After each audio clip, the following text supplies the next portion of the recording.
안녕하십니까. 심신힐링 컨설턴트 이휘재입니다. 오늘은 명상, 행복의 열쇠라는 제목으로 말씀을 드리고자 합니다. 똑같은 상황과 또는 똑같은 환경을 접해도 어떤 사람은 그 환경을 편안하게 극복해가는 사람이 있는가 하면 어떤 분은 아주 힘들게 어렵게 그 과정을 극복해가는 분들도 계시고 또 중간에 좌절하는 분도 계십니다. 아마 그것이 어떤 이유인지는 잘 모르겠지만 우리가 심리학적으로 얘기한다면 무의식에 내재되어 있는 어떤 것들이 환경과 만나면서 무의식에 보이지 않는 지배를 받고 그로 인해 힘들어하지 않을까 이런 생각을 합니다. 그래서 인생 이막을 위한 심리학이라는 책에 보면 이런 얘기가 나옵니다. 우리가 알지 못하는 것들이 우리를 지배한다. 저는 이 얘기가 되게 무섭게 들렸습니다. 내가 어떤 행동과 말을 하고 있지만 실은 내가 하는 것이 아니라 나의 무의식에 있는 어떤 것들이 외부의 자극을 받아서 나오는 행동과 말이라는 것이죠. 그래서 칼 융은 컴플렉스는 무의식에 있는 에너지 덩어리이고 역사적 사건들로 가득하고 반복을 통해 강화되고 우리의 인격의 한 부분을 보여주고 있으며 프로그램처럼 입력된 반응과 기대를 맹목적으로 일으킨다라고 얘기를 했습니다. 결국 어떤 환경을 마주쳤을 적에 환경의 자극을 받을 적에 무의식에 있는 에너지 덩어리로 인해서 자동적으로 반응을 한다는 것이죠. 현대 심리학에서 의식과 무의식을 얘기한다면 불교에서는 표층의식과 심층의식을 얘기한 유식학이라는 학문이 있습니다. 유식학은 쉽게 얘기하면 세상의 모든 것이 마음작용에서 비롯된다는 일체유심조를 이론적으로 밝혀나가는 학문인데요. 여기는 일수사견이라는 말이 있습니다. 물을 보는 대상에 따라서 물에 대한 느낌이 각자 다르다는 거죠. 같은 물이지만 천계에 사는 신은 보배로 장식된 땅으로 보고 인간은 물로 보고 아귀는 피고름으로 보고 물고기는 보금자리로 본다는 뜻입니다. 같은 물이지만 어떤 환경과 어떤 처지에 처했느냐에 따라서 그 물을 보는 느낌과 물을 대하는 느낌이 완전히 다르고 물을 다르게 본다는 것입니다. 그래서 이 불교에서 명상을 얘기하는 이유 중에 하나는 명상을 하려고 정신 집중을 하게 되면 심층의식들이 표층의식으로 올라오고 이거를 흘려보내는 과정을 통해서 우리가 갖고 있는 아래아식에 쌓여있는 여러 가지의 기억, 경험, 사고 이런 것들을 흘려보낼 수가 있게 되는 것입니다. 즉 명상이라는 것은 조용히 앉아서 심층의식에 있는 것들이 자연스럽게 표층의식에 올라오면 그거를 자연스럽게 바라보고 흘려보내는 작업을 하는 것입니다.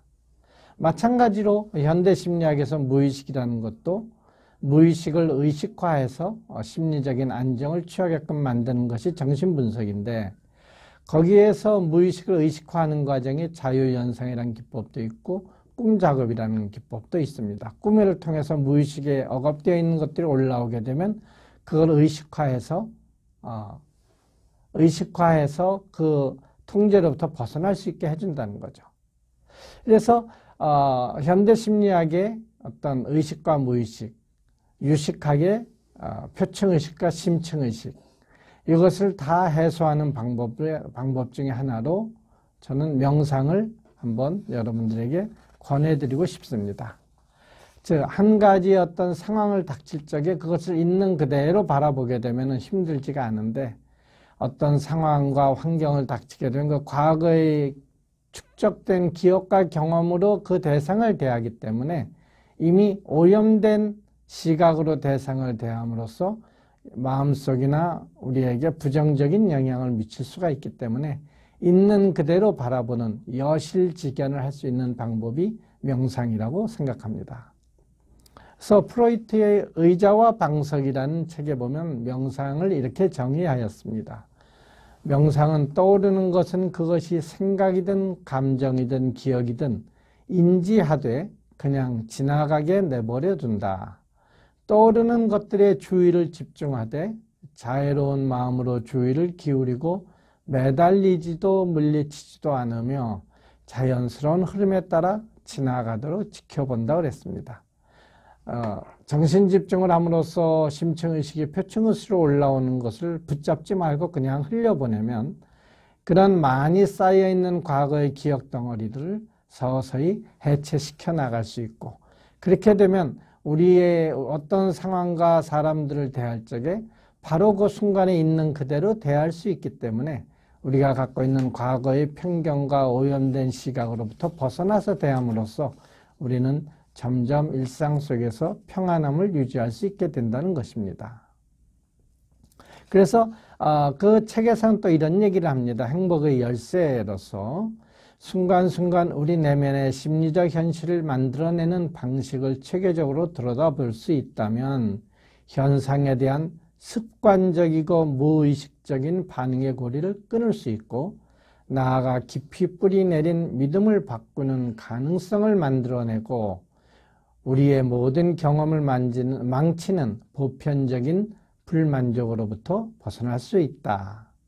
습관적이고 무의식적인 반응의 고리를 끊기 위해서는 올라오는 것을 알아봐야 되는데, 그 알아보기 위한 연습이 명상이라고 생각합니다. 마음이 떠올라오는 것을 미리 알아버리게 되면 이 마음은 더 이상 힘을 발휘하지 않게 되죠. 명상은 결국 현대심리학에서 얘기하는 무의식을 의식으로 끌어올려서 해결하는 방법이 되기도 하고, 불교 유식학에서 얘기하는 심층의식을 표층의식으로 올라오게 해서 자연스럽게 흘려보냄으로써 거기에 더 이상 통제와 지배를 받지 않을 수 있게 된다는 것입니다. 그래서 저는 여러분에게 명상을 권해드리고 싶습니다. 다시 한번 정리를 한다면 명상을 통해서 우리는 과거의 기억, 경험, 느낌, 사고로부터 벗어나고 지금 현재 있는 이 순간에 충실하고 있는 그대로를 어떤 편견과 감정 없이 대함으로써 일상생활에 평안함을 유지하면서 지낼 수 있다는 것이 명상이라고 생각이 듭니다. 그래서 여러분들이 만약에 심리적으로 힘들거나 또는 일상 속에서 마음의 평안을 얻고 활동을 하시고 싶다면 그 대안의 하나로서 명상을 권해드립니다. 다음번에는 제가 명상은 처음 배우는 것이 대단히 중요하고 올바른 스승을 만나는 것이 중요합니다. 그래서 다음번에는 어디서 명상을 배울 수 있는지 그 명상센터에 대한 안내를 드리도록 하겠습니다. 네, 이것으로 오늘 명상 행복의 열쇠에 대한 말씀을 마치도록 하겠습니다. 감사합니다. 심신 힐링 컨설턴트 이휘재입니다.